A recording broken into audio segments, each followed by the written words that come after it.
Dans la droite ligne de l'autosuffisance alimentaire, le gouvernement a défini un important projet qui vise à mettre fin à l'importation du riz d'ici 2023. L'État s'est donc doté des moyens conséquents afin d'atteindre cet objectif. Dossier à suivre dans ce journal. Jadis fréquentées par la population, les pharmacies populaires ont au fil du temps connu un déclin. Comment fonctionnent présentement ces dépôts pharmaceutiques de l'État à découvrir dans quelques instants. Mesdames, Messieurs, bonsoir. Communiqué du ministère de la Santé publique, les examens virologiques dont les résultats sont parvenus ce jour 17 mai 2020 se présentent comme suit. 15 nouveaux cas positifs sur 96 tests réalisés au Covid-19, dont 6 cas de sexe féminin, 9 cas de sexe masculin. Ces cas positifs proviennent de Niamey, 6 cas, Zender, 4 cas, Tawa 1 cas, Maradi 1 cas, Agadez 3 cas. 3 décès ont été enregistrés à ce jour sur 3895 patients testés. 904 sont déclarés positifs au Covid-19, parmi lesquels 152 en cours de traitement, 698 sont sortis guéris, 54 décès. Le gouvernement rappelle qu'en cas d'apparition de fièvre, toux, rhume, difficultés respiratoires chez toute personne sans distinction, 5 mesures sont à prendre. Évitez tout contact avec l'entourage, portez votre masque, évitez de toucher la bouche, les yeux, le nez, restez chez vous et téléphonez gratuitement au 15. Évitez de voyager. L'autosuffisance alimentaire a toujours fait partie des préoccupations des autorités politiques nigériennes. Ainsi, dans son programme, le président de la République, chef de l'État Issoufou Mamadou, a annoncé l'objectif zéro importation du riz d'ici 2023. Quel est l'objectif visé à travers ce projet? Quels sont les moyens mis en œuvre par l'État et quels sont les avantages liés à ce projet? Élément de réponse dans ce dossier signé Laoli Moutari Manassala. La production en quantité et en qualité du riz préoccupe depuis quelques années certains pays de la sous-région en général et le Niger en particulier, où les autorités politiques au plus haut sommet s'impliquent pour la mise en œuvre. Il y a juste 4 années de cela, le président de la République, Issoufou Mahamadou, annonçait dans son vaste programme de la Renaissance Acte 2 plusieurs objectifs, parmi lesquels celui de zéro importation du riz d'ici 2023. Un ambitieux programme qui a toutes les raisons de se concrétiser, car plaçant les populations dans une position totale d'autosuffisance alimentaire, un rêve des Nigériens longtemps refoulé qui est en passe de devenir une réalité. Mais de tous les produits consommés au Niger, pourquoi avoir opté pour le riz? En effet, pour Issoufou Mahamadou, les Nigériens disposent de grandes opportunités de vulgariser et de produire le riz à grande échelle. Ainsi, selon les statistiques officielles, ce sont plus de 150 milliards qui sont injectés chaque année dans l'importation de cette denrée que ses concitoyens produisent, ce qui explique arithmétiquement un gâchis, un manque à gagner aux producteurs et consommateurs nigériens. Placée sous la tutelle de l'initiative 3N, la stratégie filière riz connaît aujourd'hui une avancée très reluisante selon le haut commissaire à l'initiative 3N. Et l'objectif de ce programme, d'assurer zéro importation, de garantir zéro importation du riz en 2023 est parti du constat que le Niger produit sur ses périmètres irrigués et dans ses terres pluviales et dans ses terres de bas-fonds un peu moins de 100 000 tonnes de riz. Moins de 100 000 tonnes de riz, alors qu'en 2018, le Niger a importé 426 000 tonnes de riz et a dépensé 150 milliards. On a perdu, entre guillemets, 150 milliards en important du riz qu'on pouvait produire ici. Selon Ali Betty, toutes les pièces maîtresses du puzzle sont enfin réunies. Autrement dit, les dispositions idoines sont déjà prises au plus haut niveau. Et connaissant la rigueur, l'expérience avérée et la dextérité qui ont toujours caractérisé les responsables en charge de la question, les populations n'ont aucune crainte quant à l'aboutissement et la réussite de ce programme. Ainsi, en termes d'aménagement, l'Office national des aménagements hydro-agricoles ONAHA rassure que déjà elle s'est résolument investie à relever ce pari national. Nous nous plaçons à 2 niveaux. Le premier niveau, c'est d'abord la réalisation des aménagements neufs. Le deuxième niveau, c'est la sécurisation des aménagements qui sont réalisés pour la production de riz. Le troisième niveau, c'est que nous sommes sur le terrain. On assure l'encadrement de ces aménagements hydro-agricoles. Donc, pour apporter notre appui conseil aux producteurs, donc les riziculteurs, et pour leur permettre en tout cas d'avoir un rendement assez intéressant. Aujourd'hui, nous sommes autour de 6 à 7 tonnes à l'hectare au niveau de ces aménagements. Par rapport à la question de l'engrais pour développer les cultures et mieux rentabiliser la production, le directeur général du Centre d'approvisionnement en intrants et matériel agricole CAIMA estime que la rupture du stock d'engrais au Niger est une question dépassée.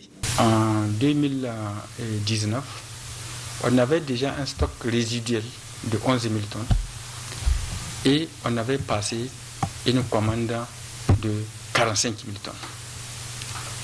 C'est la plus grande commande d'engrais en termes de quantité que la CAIMA a eu à passer depuis son existence. Nous préparons actuellement une commande de 26 000 tonnes. Nous avons des ressources au niveau de notre compte engrais. On a suffisamment d'argent pour payer la commande de 10 000 tonnes qui est en train d'arriver, pour lancer une autre commande de telle manière à ce qu'on ait une quantité de 50 000 tonnes. Donc ce n'est plus une affaire de ressources. Les ressources, nous les avons et on va utiliser des procédures d'urgence. Ainsi, pour les acteurs à la base, c'est-à-dire les riziculteurs, jamais ils ne se sont sentis soutenus et considérés comme dans le cadre de la mise en œuvre de cette initiative qui a pour but de revaloriser leur activité à travers l'intensification de la production, mais aussi et surtout l'achat de leurs récoltes par les opérateurs économiques du pays.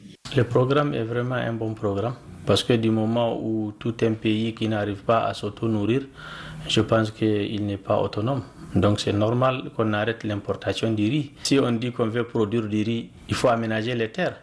Aujourd'hui, on sait combien de pourcents de terres au Niger sont aménagées, rizicultivables, et on sait combien de terres restent à aménager.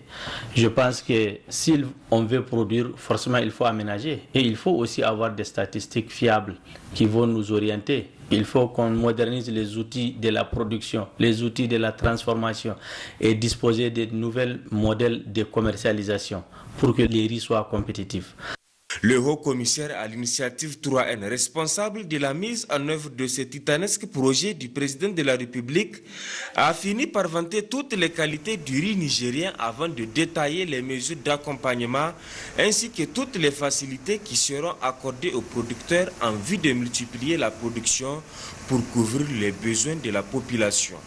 Renforcer les capacités de transformation nationale. Donc nous avons actuellement la RINI qui commercialise les riz, qui le transforme, mais qui a de faibles capacités. Donc l'objectif aussi de ce programme est de renforcer les capacités de transformation de la RINI, mais aussi d'encourager les privés qui ont des petites mini-réseries à augmenter aussi leurs investissements pour avoir, parce que les privés doivent jouer un rôle important aussi bien dans la production que dans la transformation, d'encourager aussi ces acteurs à développer les petites mini-rizeries, travailler avec les coopératives, avec les groupements de femmes. Un axe de communication extrêmement important est développé aussi pour assurer que les Nigériens consomment le riz, préfèrent le riz. On sait déjà qu'ils le préfèrent, mais parce qu'ils disent que dans les ménages, on dit qu'il ne gonfle pas beaucoup. C'est normal, il ne gonfle pas beaucoup parce qu'il est de meilleure qualité, il a plus d'humidité. Le président a donné l'instruction de travailler avec le ministère de l'Énergie et la Nigélec pour voir quelle est la part du coût de l'énergie dans le coût de production du kilo de riz. Et il a donné l'instruction de subventionner l'énergie dans les périmètres irrigués pour diminuer les coûts.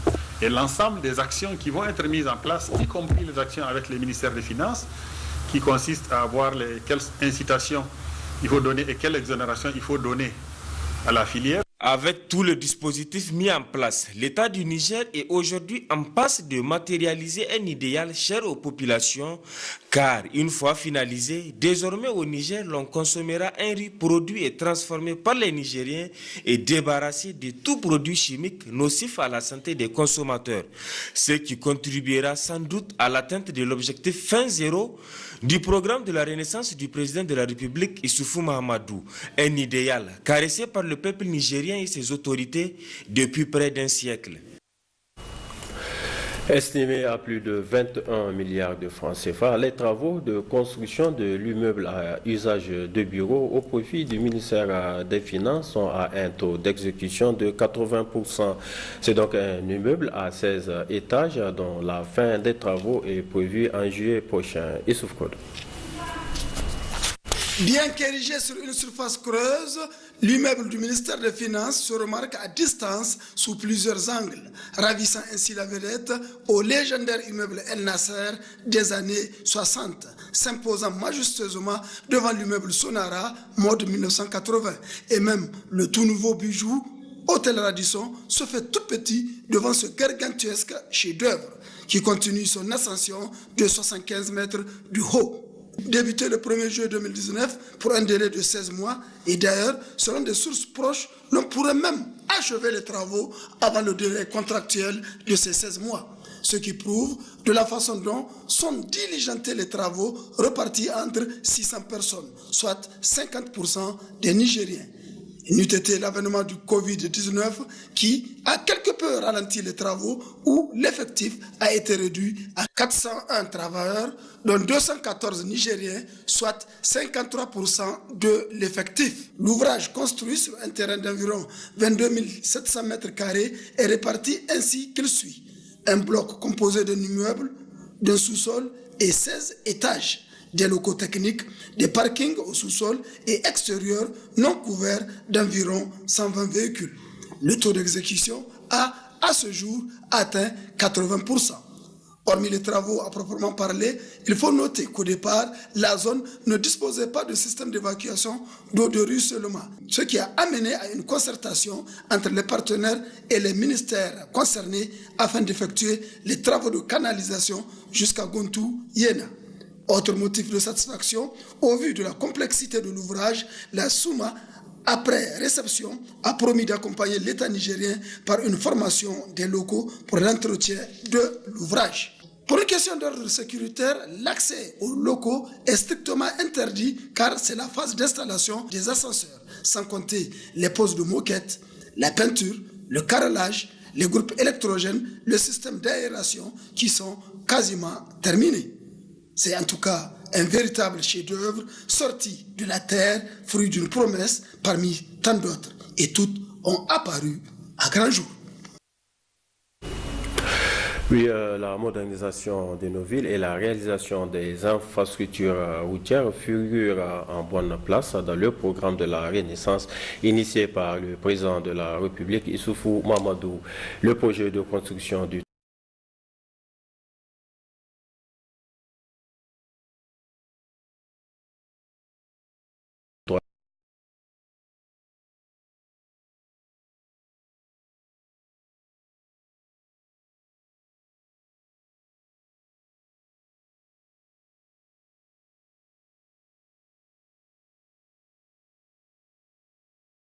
de réponse dans ce reportage signé Moustapha Tina.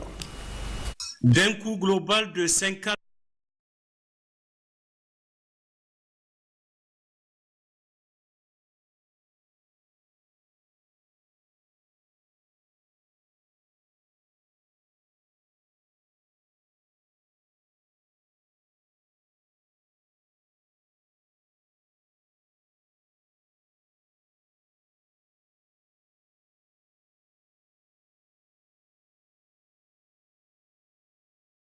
de la fin du délai contractuel, le taux d'exécution des travaux est de 112%, mais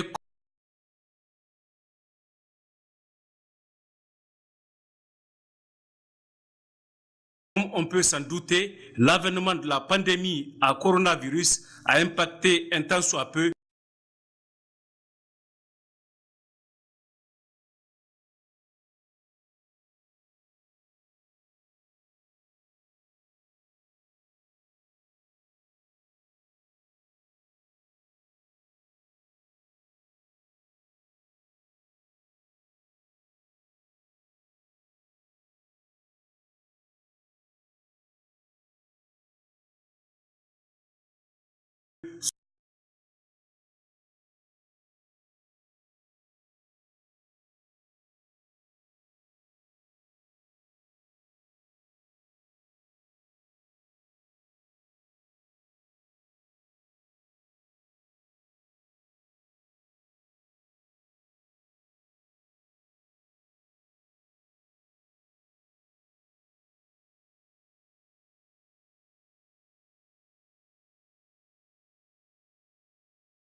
d'exécuter les travaux. Ils n'ont pas cessé de travailler, ils sont en train de travailler seulement, ils ont minimisé vraiment des...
Localité située à une soixantaine de kilomètres au sud-ouest de Niamey dans le département de Gauteng se poursuit.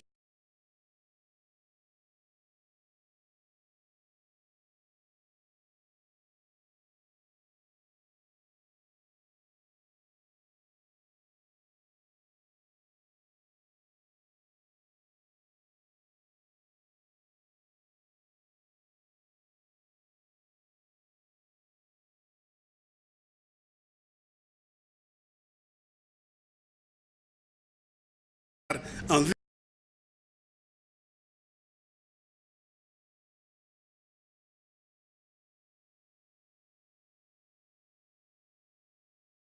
il y a eu donc une bonne partie de l'effectif qui a été démobilisé. Donc,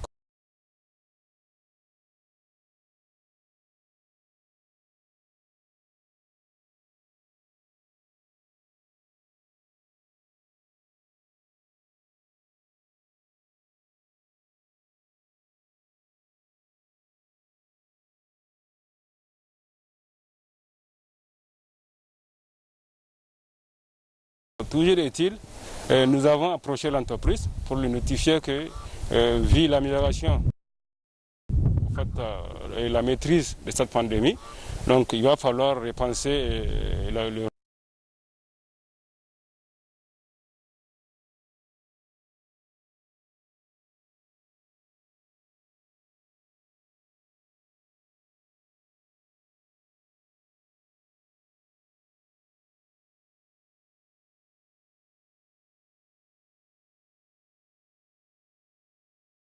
aussi, du fait de cette pandémie, il y a eu beaucoup d'experts chinois qui sont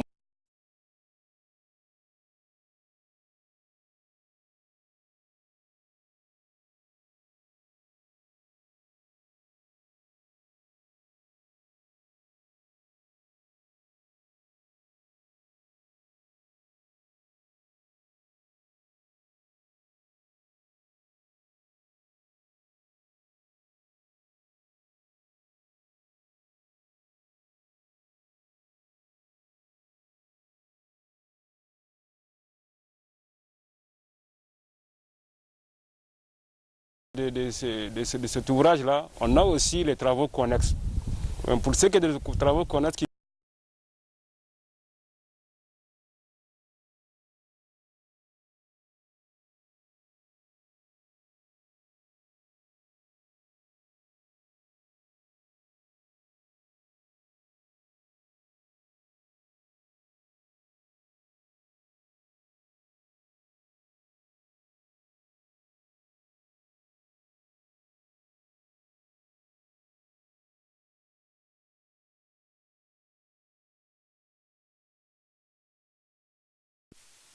L'importance du pont des Fariers n'est pas à démontrer.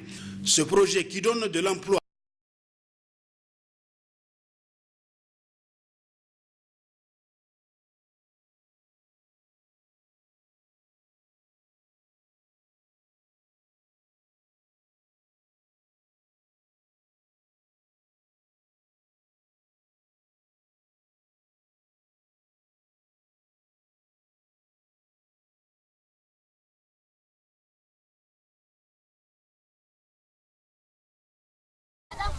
borongoni il faut la beri ibangem ko tera kalim ko te grand tour ako bore dorandi irma kanir fara ada pongo ki wote wallahi irgudo ara gomni bobo gam date ak bore na fugumo wallahi sabu presidency ako kargumo wallahi ka san bugun lokaci na aiki kuma wani lokaci bai aiki sai ka biyo ta da mota sai ka ji an ce ya ɓaci kuma sai ka koma nyamai kaga abin da amma in da kare da abin yana zama ana samun ci gaba da abin. Le pont Farier est également un ouvrage stratégique car il va relier la route transsaharienne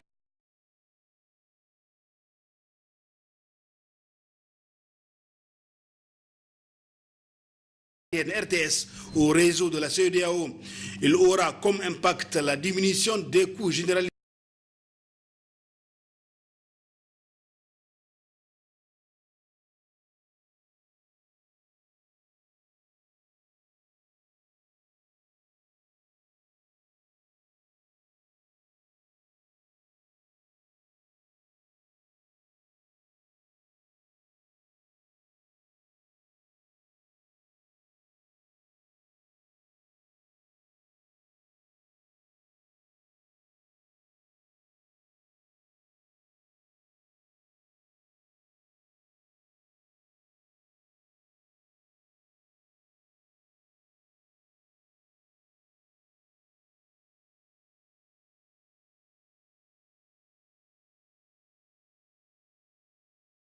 Pour la société chinoise China Geo-Engineering Corporation Int et le contrôle est assuré.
De nos pays.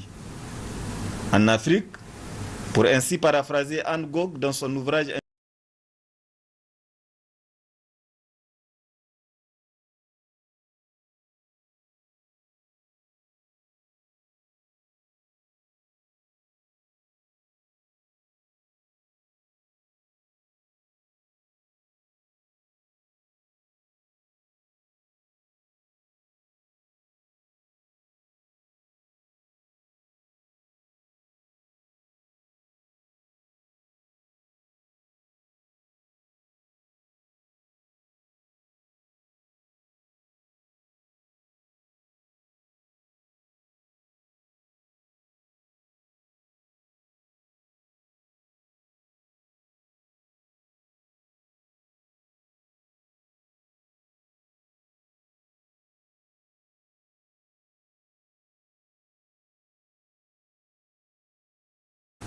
illustre parfaitement la participation positive des musées à la promotion des dialogues interculturels et à l'amélioration de la compréhension mutuelle entre les communautés et les générations.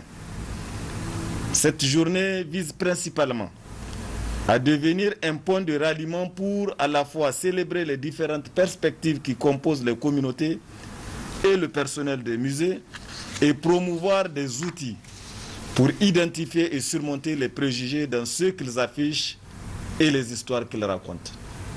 En cette période de lutte contre le Covid-19, le ministre Assoumana Mala Issa a par ailleurs invité tous les acteurs du patrimoine culturel à célébrer cet événement dans la plus grande simplicité. La crise sanitaire due au Covid-19 a occasionné dans plusieurs pays la cessation forcée des activités, notamment culturelles, impactant négativement le fonctionnement des musées et le bien-être des populations. En raison de cette crise, la Journée internationale des musées 2020 sera célébrée dans notre pays, dans le respect des mesures préventives édictées par le gouvernement et conformément au thème de cette année. J'invite toutes les parties prenantes de célébrer cet événement dans la sobriété à travers notamment des activités numériques tout en exploitant le potentiel des médias et du web pour atteindre un large public. Le ministre en charge de la Renaissance culturelle a enfin demandé aux partenaires au plan national et international de continuer à soutenir les musées partout et en particulier au Niger pour qu'ils assurent pleinement leur mission. La compagnie de téléphonie mobile Airtel Niger a fait don hier de 65 millions de francs CFA à la cellule de gestion financière et comptable du plan de riposte au Covid-19. Ce don qui a été remis par le directeur général de Airtel Niger, Abdelatif Bouziani, entre dans le cadre donc de la lutte contre le coronavirus au Niger. Jamila Amadou, Hassan Moussa. Ce don vient renforcer la qualité des soins aux malades du Covid-19 au Niger. Il appuie également le gouvernement à mieux lutter contre la maladie du coronavirus. Je voudrais présenter au nom de tout le personnel d'Airtel Niger et mes condoléances à toutes les familles qui ont perdu un proche avec ce coronavirus. Et nous souhaitons un prompt rétablissement à tous ceux qui continuent à se battre contre cette terrible maladie. Aujourd'hui, c'est avec un plaisir et humilité que je prends la parole au nom du groupe Airtel à l'occasion de cette cérémonie de remise d'un chèque d'un montant de 65 millions de francs comme contribution d'Airtel au Comité national de lutte contre le Covid-19.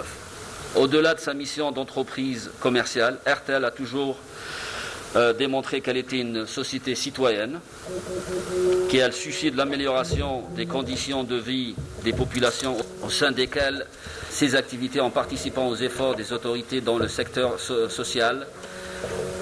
Cette crise du Covid-19 nous interpelle tous et nous appelle à la solidarité derrière le gouvernement pour endiguer son expansion. Un motif de satisfaction générale exprimé par la directrice de cabinet adjointe en second du Premier ministre qui a vivement remercié le généreux donateur. Je voudrais présenter tous les remerciements de son Excellence, Monsieur le Premier ministre, chef du gouvernement, président du comité interministériel de lutte contre la pandémie du Covid-19 au Niger.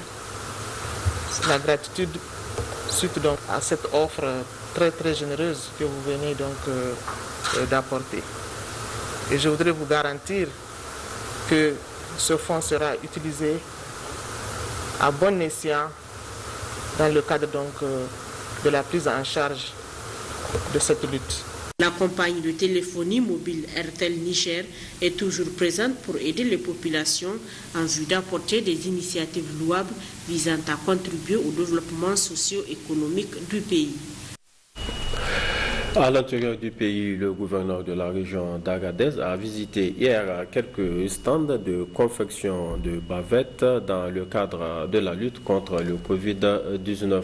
Le gouverneur Sadou Saloké est allé encourager et féliciter les confectionneurs. Moussa Efaleh, Mamadou Adam.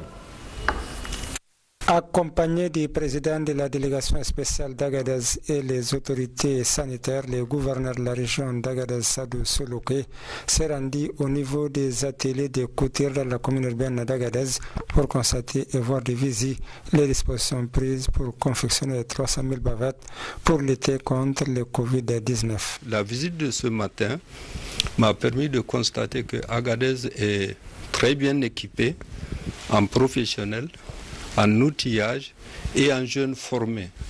Donc c'est une tâche qui sera exécutée, Inch'Allah, dans les délais et avec les qualités requises.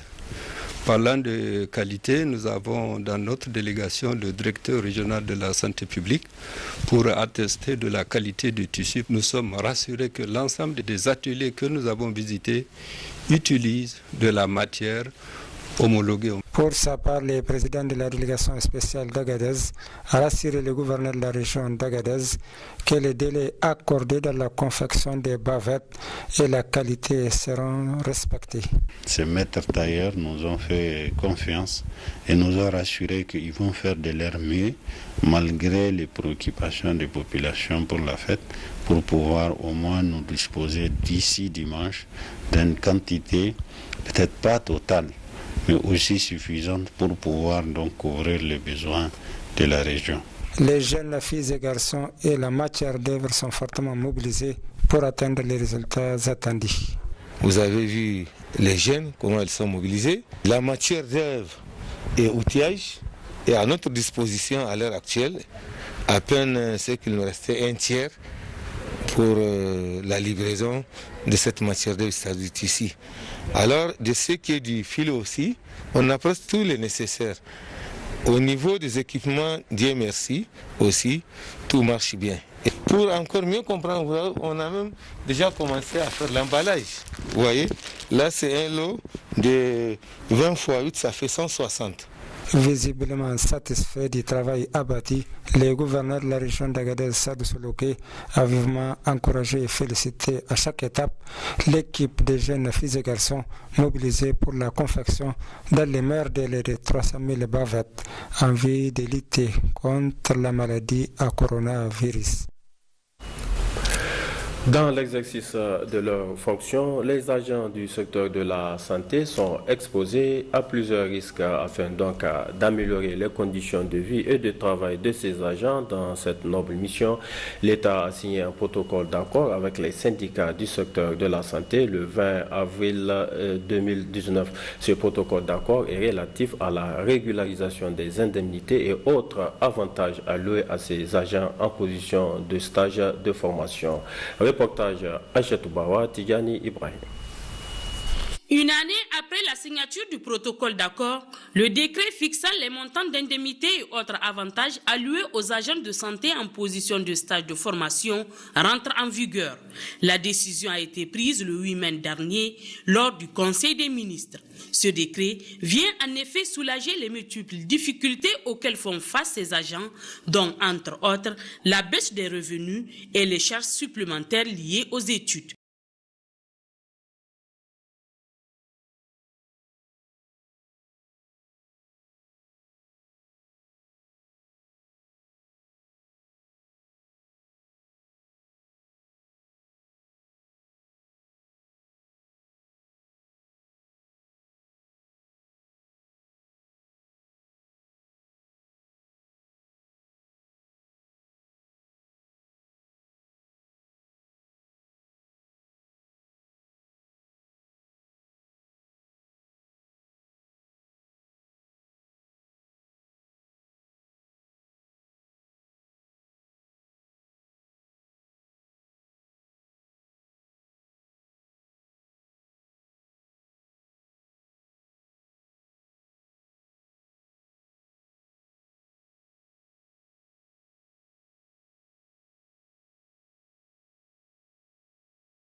Donc c'est pour ces raisons qu'effectivement nous avons jugé utile. Il faut que la situation là vraiment soit régularisée. Il faut que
soient les mêmes sur toute l'étendue du territoire. Face à une concurrence notoire, l'État s'est vu de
plusieurs dépôts de zone, 3 dépôts de zone notamment, un dépôt à Niamey, un dépôt à Tawa et un dépôt à Zender. Maintenant, ces 3 dépôts de zone coiffent des pharmacies populaires dans chaque zone. Ils transmettent leurs besoins en produits au niveau de ces dépôts de zone. Maintenant, ces dépôts de zone transmettent au niveau de services approvisionnement qui se chargent de compiler ces demandes et de passer des commandes pour honorer les commandes de ces pharmacies populaires-là. Donc, à partir de la réception des produits, quand nous recevons les produits au niveau du siège de l'ONPPC, donc le service approvisionnement envoie et met d'abord en quarantaine ces produits. Donc, nous envoyons ces produits au niveau du LANSPEC, c'est-à-dire le laboratoire national d'analyse du Niger, qui analyse ces produits. Donc, après les résultats de ces produits, nous procédons maintenant à la libération de ces lots que nous mettons à la disposition des dépôts de zone qui, à leur tour, servent les pharmacies populaires. Vous avez des génériques comme des spécialités. Les clients apprécient la proximité de ces services, mais surtout l'accessibilité des produits. Je suis venu pour acheter les masques de protection qui sont vendus au prix de 100 francs. Quand c'est subventionné, c'est plus abordable. Je viens régulièrement acheter des produits à la pharmacie populaire parce que je les trouve abordables. C'est ce type de pharmacie qu'il nous faut. Au vu de la situation économique, les pharmacies populaires constituent un véritable régulateur pour la quasi-totalité de la population qui trouve en elles comme un soulagement. Il s'avère plus que nécessaire qu'au niveau de Niamey, leur nombre soit revu à la hausse puisque leur sollicitation s'accroît de jour en jour.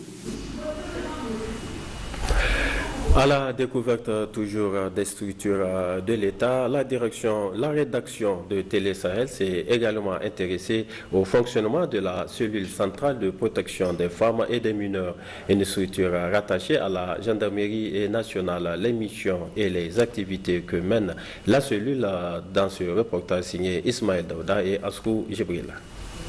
Créée le 19 mars 2018 par arrêté 042 du 19 mars 2018, la cellule centrale de protection des femmes et des mineurs est une structure attachée à la gendarmerie nationale. Plusieurs missions lui sont assignées. On fait la protection des femmes et des mineurs, auteurs, victimes et témoins. On fait des actions de prévention que vraiment depuis la création, je n'ai pas pu le faire par manque de moyens. Et ça demande vraiment des moyens pour faire la prévention, comme on le dit. Et je fais la suivi et la coordination des activités des différentes brigades, les correspondants. Je fais le renforcement des capacités de ces éléments et par l'intermédiaire de mes partenaires. Je reçois et centralise les différentes données que les brigades m'envoient. J'ai instauré un système d'information et de base de données que je gère. À la fin de l'année, je fais les statistiques. La cellule dispose d'un secrétariat, d'un service statistique, d'un service documentation et d'un service investigation. Elle a une compétence nationale car disposant des correspondants dans toutes les brigades de gendarmerie. J'ai 2 points focaux dans les brigades qui assurent la prise en charge des femmes violentées, les enfants victimes et témoins et en danger. Ces gendarmes qui sont dans les brigades assurent et au sein ici, on est au nombre de 10 à la cellule centrale. Donc nous prenons en charge aussi les femmes et les enfants victimes, témoins. Les activités en matière de protection qu'émène cette cellule s'effectuent le plus souvent sur dénonciation ou plainte des victimes. Les femmes et les mineurs victimes des violences physiques et morales sont pris en charge par le service investigation. C'est donc à cette tâche presque quotidienne que s'attelle le capitaine Hadiza Moro Ali depuis qu'elle est à la tête de cette structure. Une tâche qu'elle accomplit avec beaucoup de professionnalisme.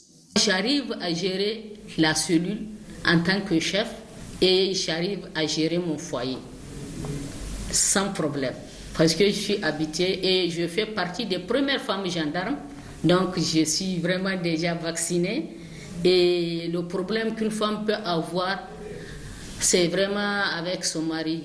Je félicite ici mon mari qui me soutient. Il me soutient et il m'encourage chaque matin.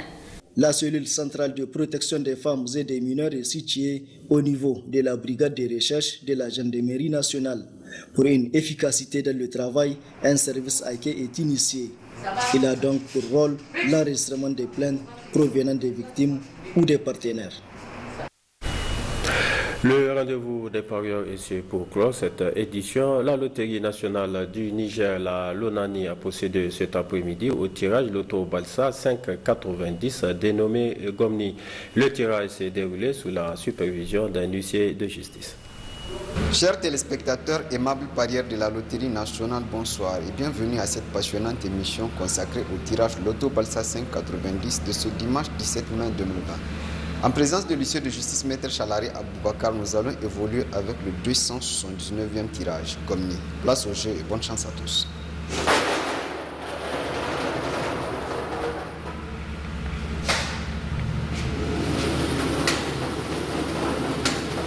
« 26, 18, 74, 35, 70.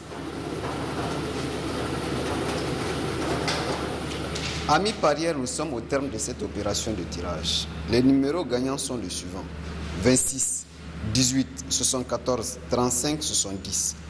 26, 18, 74, 35, 70. Maître, veuillez nous certifier le résultat de ce tirage. Amis parieurs de la Loterie nationale du Niger, bonsoir. Comme vous venez de le constater, je certifie et valide le résultat du 279e tirage Gomni, tel que proclamé par le maître de cérémonie. Il s'agit en l'occurrence des numéros gagnants suivants: 26, 18, 74, 35, 70. Félicitations aux heureux gagnants. Rendez-vous est pris pour demain, Inch'Allah, à la même heure. Bonsoir. Et c'est la fin de cette édition. Mesdames, Messieurs, merci de l'avoir suivi et passez une excellente soirée. Au revoir.